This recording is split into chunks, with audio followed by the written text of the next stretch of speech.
Hey, gang, thanks for joining us. Welcome to episode 15 of Get Help Hangouts. This is a designated video session that we put out there for our Google certified trainers. My name is Trevor Beck. I'm one of the hosts of the show here. We're going to be talking today about a number of things that have happened with Google over the last little while. We're also going to be taking a nice deep dive in, thanks to Nick, on the new Google Drive stream. So if you haven't taken a look at that yet, Nick's going to have some great answers for you. And that's where we're going to start with. If you're watching the YouTube stream live, just off to the right-hand side of the screen, you'll see a chat there. If you want, go ahead, chat, ask your questions, or sorry, not ask your questions, but have your comments back and forth with the other participants. Make whatever comments you want in that live chat. That chat's only live while this show is live. If you have any questions, I've put in a link there, and I'll bring it up here in a second here. And we'll be using the audience tool from Google for all those kind of things. And the link for that is going to be goo.gl/slides/VTXS3Q. We got lucky with a nice easy one this time. Go ahead, paste that in. I would suggest open that up in a new window so you can be watching us as well as watching the questions as they come into the question tool there. Excuse me. The nice thing is that as people answer or put in their own questions, you get a chance to vote on them. So we can make sure all the nice questions come to the top and answer those questions as we go along through the show. I've introduced myself. My name is Trevor Beck. I am a Google certified trainer and innovator. I'm from here in Edmonton, Alberta, Canada, where we've got lots of snow, and it's fairly not too bad. It's just a few degrees above freezing, but it drops anywhere to the -20s over the next few days, I understand. So there's snow. We're having fun. Nick, do you want to introduce yourself? Hi, Nick Cusmano, joining you from St. Louis, Missouri, in my district, and Google Certified Innovator and Trainer also. And what else we have going on? So it's much warmer here. It's in, I guess, I have Fahrenheit, so it was in the 50s, which I think is more like the 20s and 50s. Oh my. Yeah, okay. You're rubbing it in. Thank you. That's enough. It's much warmer. And no snow on the ground at the moment. Oh, well. We're having Christmas, right? So we need that. If you guys want to check the show notes or get links to the presentation, bit.ly/gethelpshownotes is where we store all those. The folders are there for each of the shows that we've done up to this point. You're going to have the different slides as well as all the notes. And as we go along, any of the links that we talk about, we'll make sure that we put them in those show notes. So if you need them, you can just grab them from there. But anything else that we've done, it's going to be in there. So let's take a look at our agenda. We're going to take a look at what's new with Google. We're going to have our feature presentation, which is Nick. This week, we will not be doing a random share, but we will be doing a shout out where we highlight some activities of one of our trainers. So we're going to start off with what's new with Google. Now, there's a link here. Google made some announcements here, and we'll just kind of review them. We're not necessarily going to demonstrate them all because, I mean, it's easy enough for you guys to look. But some really exciting things are going to come up. First thing is the change from 50 to 100 editors. Now, what that means is not just editors, but live editors. Right now, Google, and in the past, Google has had up to 250 people you can share that file document with. So I can have 250 people sharing it. I now can have 100 editors in live time at the same time working on the same document. If you've ever had this opportunity to have like 40 or 50 editors at the same time, it's amazing chaos. It's a lot of fun to watch. But when people are actually used to doing it, it's amazing how much you can get done. Because keep in mind, as everyone's working on the document, I can be on page 1, Nick could be on page 10, someone else could be on page 13. It's a really cool thing to watch it happen. Any comments on that, Nick? Or just want to go through? Lots of fun. If you want to have a little bit of organized chaos, I like to do, when I introduce people to the concept and getting on there, I number them off and give them a row to put maybe their thoughts, comments. I usually have them do favorite team, their name, and a picture, so they get some their hands-on working with the different tools within Google Docs. and just kind of, and if you're in a, here's a way to help get the word out, especially, as we are trainers, we present at conferences, and I learned this from Brent Catlett is, so you have your business card and you write the number of the row, and then you hand it out to the people like in the workshop, and then that's their row. But then they also have your business card, so later on when they are wowed by your wonderful presentation, they can call you back and book you. Oh, that's a smart idea. Yeah. I like to have more fun with it, where I just say to everyone, enter something on this page. What I do is I have a document that has like breakfast, lunch, and dinner. And the scenario is, instead of emailing 100 people, how about you all just put in which suggestions you have for those snacks if we were to do a retreat somewhere. And it's always fun watching people, because they all go to like the third row or the fourth row, and they watch each other right over top of each other. So it's always fun to watch them freak out when they go, what happened? And then you explain, it's like a parking space. Two people can't occupy the same space at the same time. But it's for me, it's just entertaining to do that. One of the things that I saw that was really cool in a conference I went to is one of the presenters, she was up front and she had shared the document with the group of 200. And she was going through, and everyone was putting in their comments, or their comments and whatever they were doing. And the problem is you have different people adding different formatting. So some people are big fonts, some have a little bold types and stuff like that. So while everyone else was entering it, I was actually going through and spending the time formatting it, making sure everything was bulleted properly, making sure that everything was in a font size big enough so that when she went to refer to it on the screen, she could actually read it. And for me, that was kind of cool that, it's kind of like the one person who's doing minute taking, they do the minutes, and then someone else can format at the same time. But yeah, anyways, the big thing is about that is we've now gone from 50 to 100. Next thing that we're going to look at, sorry? Nope, it should be a lot of fun. Okay. One of the parts doing presentations. Next thing is with new sources for photos and images. So when you're in a document or a presentation, you can go into the insert and for images, and there's some new sources for photos in there. Nick, are you familiar with which? I didn't even take a chance to write down what the new sources were. So you're going into a Word document would do it. Let me go into. So to add something in with the images, you can. Oh. You can upload from computer. You can search the web. You can drive photos and by URL. So it's changed that a little bit. Some things are now different, which some of us are missing. And what I would suggest for that, and we'll update the show notes. So Alice Keeler created a Chrome extension that turns on the webcam, and you can then take a picture of the webcam, because that was take the snapshot part that used to be part of images.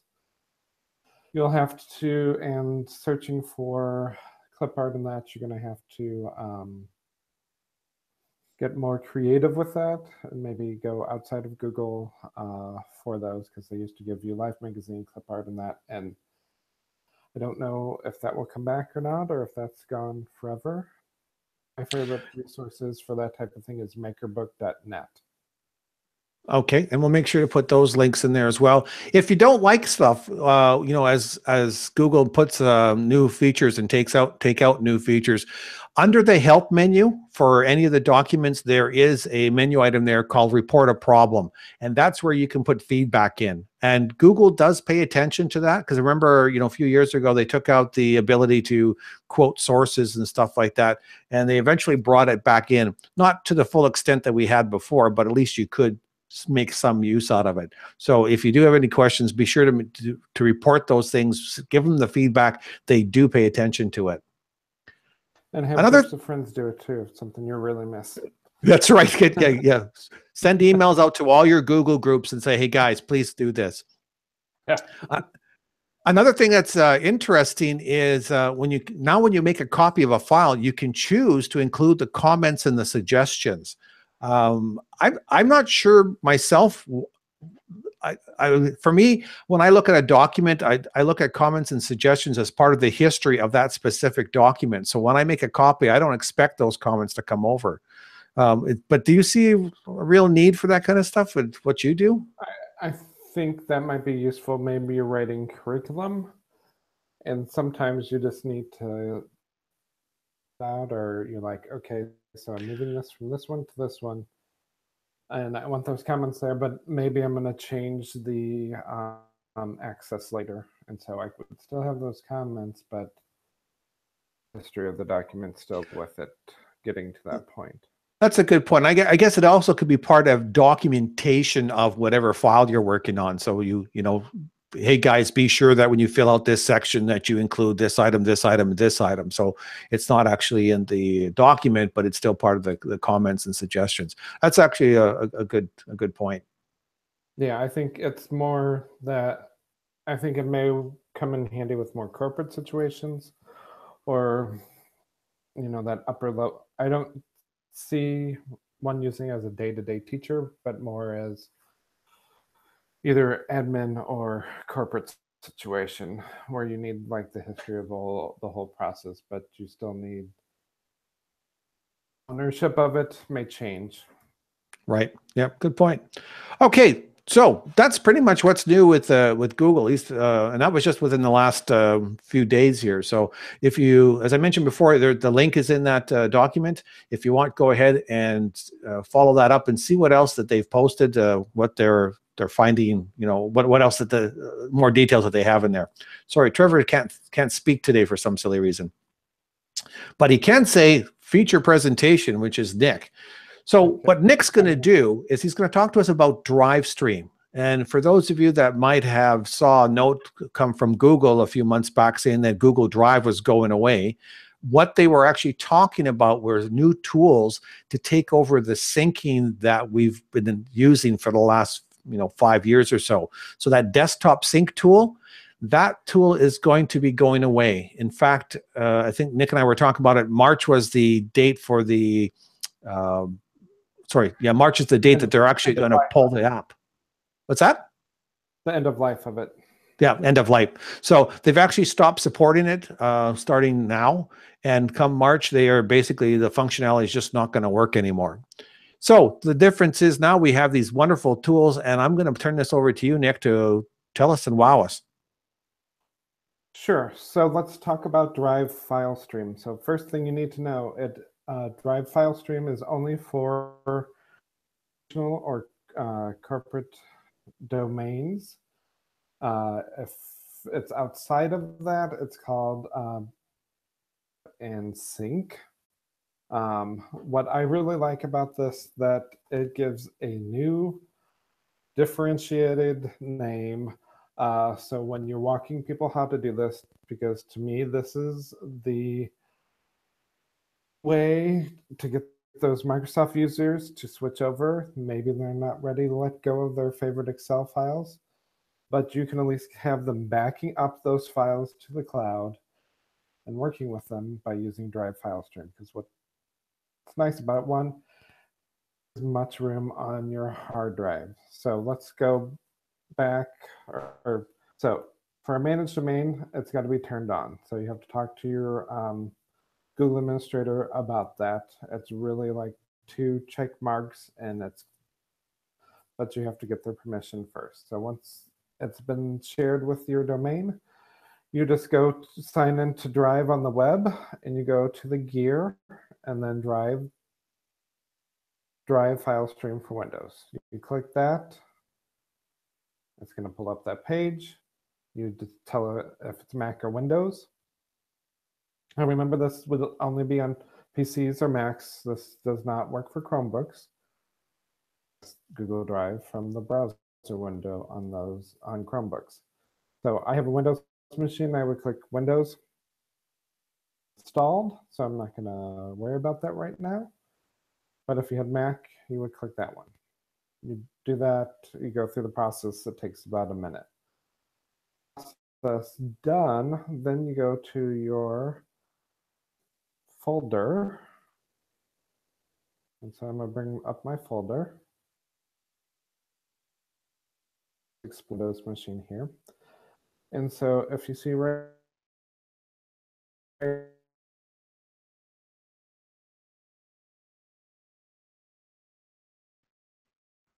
Nick, are you still there? Because we kind of lost your audio and you seem to be frozen.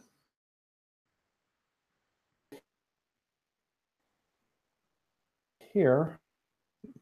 Sorry, Nick. Nick, we kind of lost you as soon as you brought up that window, and I still can't hear you. Drive H. But you have Google Drive, so I'm going to up.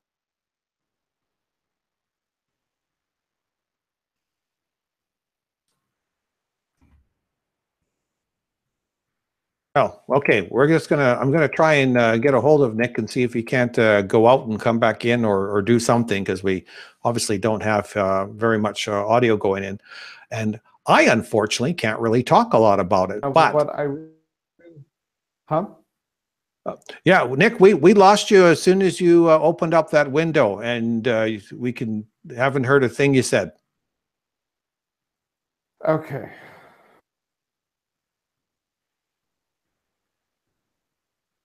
Can you maybe turn down your bandwidth control there so that we see if that makes a big difference? But yeah, we kind of lost all your audio. So once you opened up, I think you were trying to open up the folder on the desktop to show us where everything was going. We lost you after that. Can you hear me now?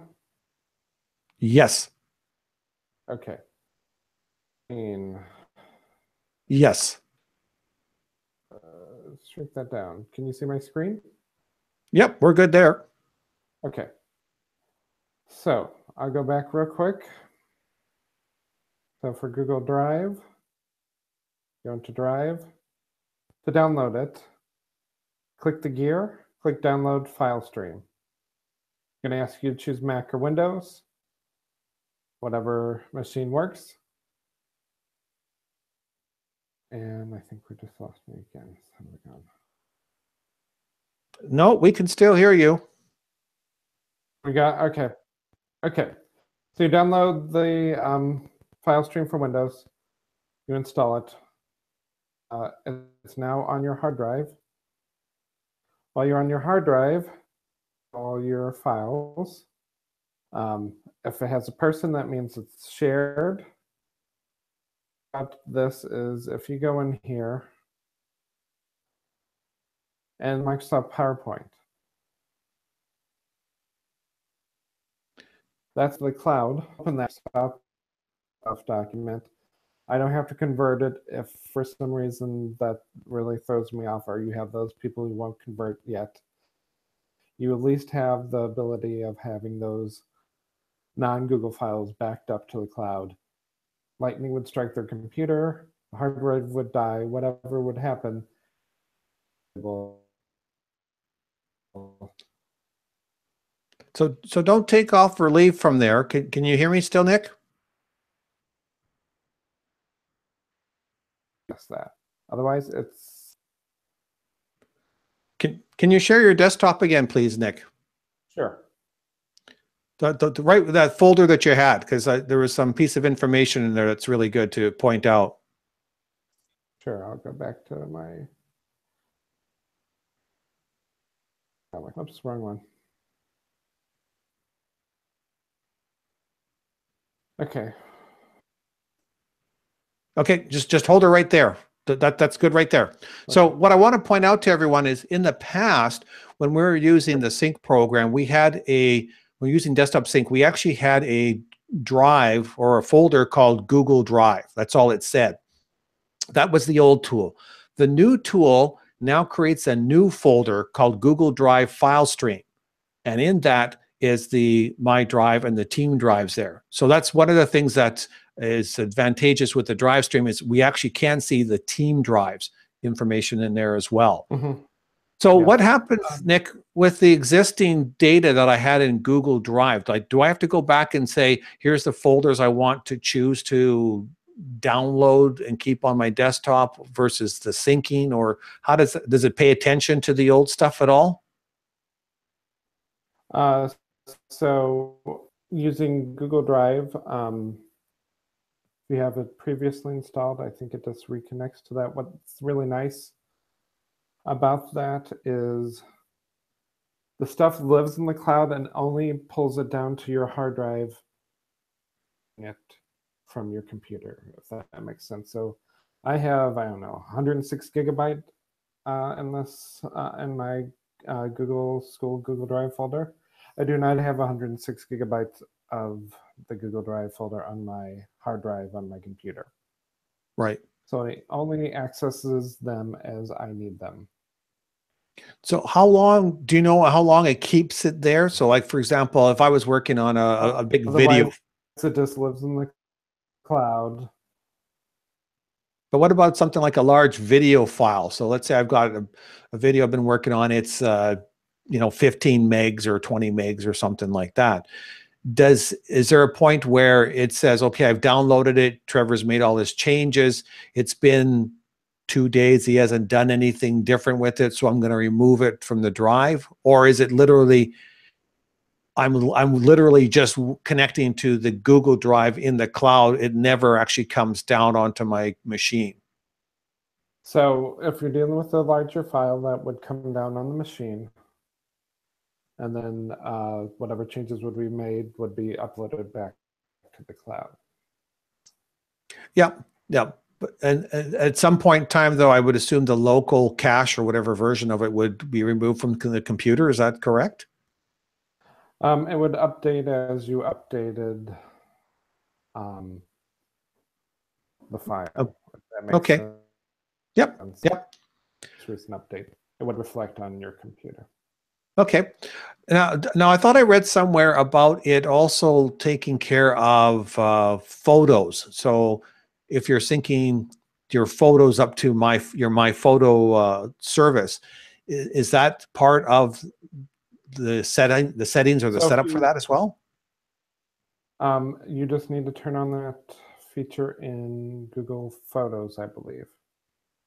That makes so when you're Photos, there's one of the sections you can put sync or create a file folder in Google Drive. Once you do that, yes, it's going to upload those photos to the cloud. Now, if you have a specific folder that you take a bunch of pictures with a DSLR camera, and you put them in your Google Photos Drive, yes, that's going to sync it up to the cloud. Okay. I also, on my computer, I have a folder on another drive. It's just a folder. And there was the Google Photos uploader that would actually keep an eye of any local folders that you have. And anytime I added a file to that folder, it would automatically update it to Google Plus, which would then suck it down into Google Drive. And I thought I read at some point that this tool would also look after the Google Photos uploaders. Is that something you're familiar with or came across at all? I am not as familiar. I'm much more familiar with photos and mobile. I always throw it on my phones and make sure it backs up, because in case you run over your phone like I did once. Oh, yeah? I suggest that you keep it set to backload on Wi-Fi, because sometimes if you do HD video, then you can eat up all your data in a month. Yeah. I would have to research the other part on photos, but I know anything that you would directly put into that's already Google File Stream is going to be. Okay. So I just want to review again for everyone when we take a look at this document. So the Drive Stream link here is what Google has provided us about this. So Drive File Stream is available for EDU and Google for Education, Google for Business. They have access to all that. And notice how it says sync other folders such as documents or desktop. It's not included. Backup and sync is the tool that is meant for the personal Google accounts. It's also what allows you to actually connect to a folder and sync the contents to the folder directly to your hard drive and back. So the one does the streaming, the other one actually puts hard copies right on the files. I have read from Google that you can use both at the same time. However, as Nick has pointed out, it makes more sense to stick with Drive file stream. The backup and sync one would be handy if you had to go on a flight or something like that and you wanted to make sure you had local copies available that would sync once you got back onto ground. But the file stream stuff is awesome for that. And the big thing is the team drives. I think as more and more of us start making more use of the team drives, that's important to have. Sorry, Nick? Yeah, I just think it affords you lots of freedom and access and flexibility. And cool.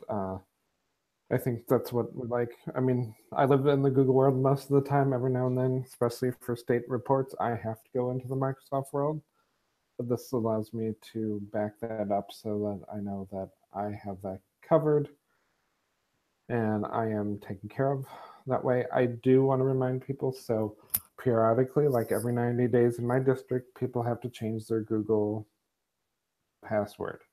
When you do that, you also need to re-sign into your Google file stream drive with your new password, so the sync continues to happen. So if you don't change, you need to do that also on the Google file stream, and you can do that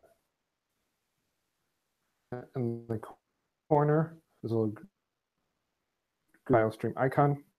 Oh, okay. Do you want to share your screen with this, or? So I'm fighting the Wi-Fi. I'm fighting right now, I think. Oh, I gotcha. Okay. So anyway, so go ahead. You were saying that it's it was off. Okay, so it's in the sprawl icon here in the corner, and you just resign in. Okay. And that then keeps the sync happening. But you know, if you have a forced change, or if you're using Drive and Sync and you do a change, you might have to re-sign in on your desktop also if you're using backup and sync also. Just know that password change may throw your syncing off.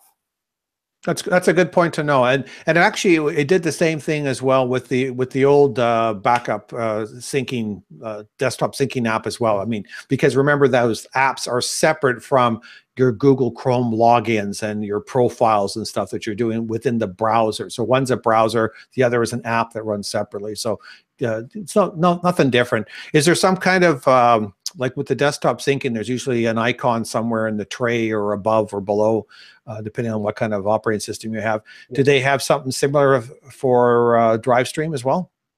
Yeah, so that icon's just in the bottom right-hand corner if you're on a Windows machine.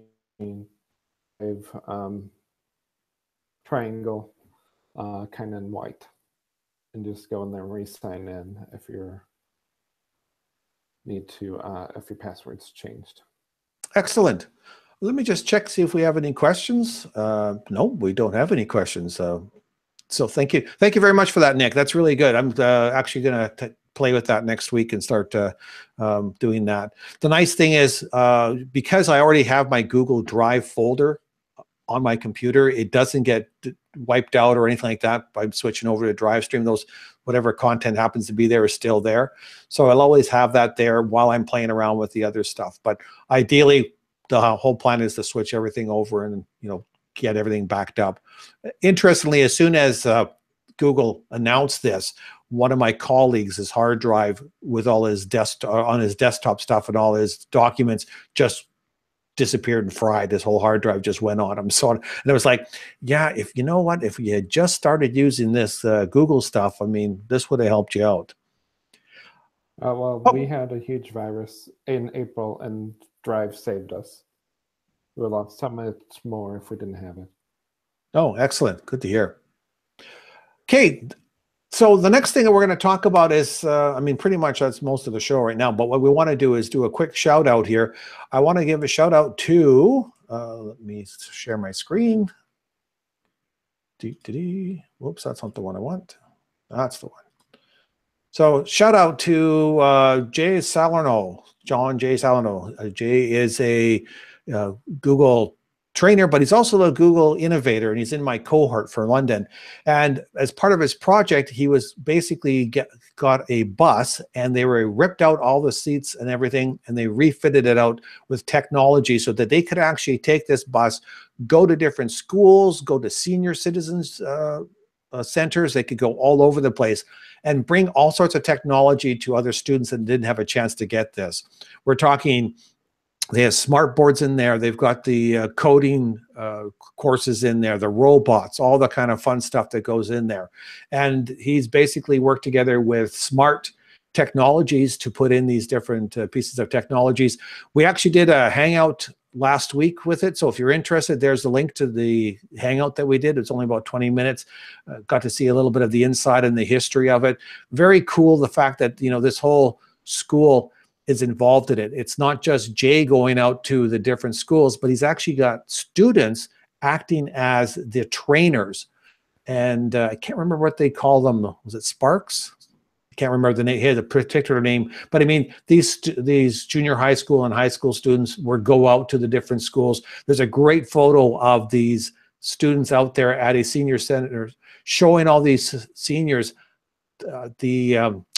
Google Cardboard, and it's really cool watching all these different seniors playing with the Google Cardboard. Just, you know, it's just amazing for them that they can see the Eiffel Tower and whatever, something that they've never been able to see, you know, in a long time or ever before. So congratulations to you on that one, Jay. Yeah, that's pretty much it. Oh, sorry, go ahead, Nick. I was just saying, Jay's a great guy. Got a chance to meet him at ISTE, I think 2 years ago, and sounds like lots of fun. And also tell people to enjoy Hour of Code. Go to Google CS First for resources, code.org for resources, because that's all next week. And enjoy. There are so many different resources. Great chance to introduce computer science to your students next week.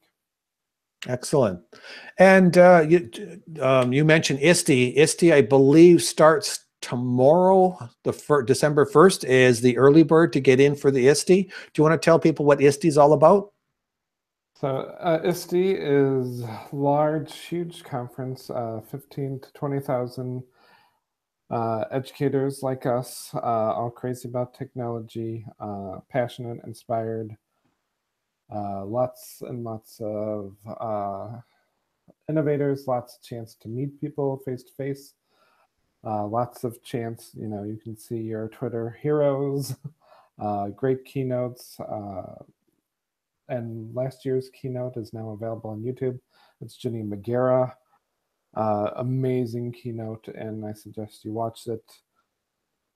It's so many exciting things, and it's in the Midwest this year in Chicago.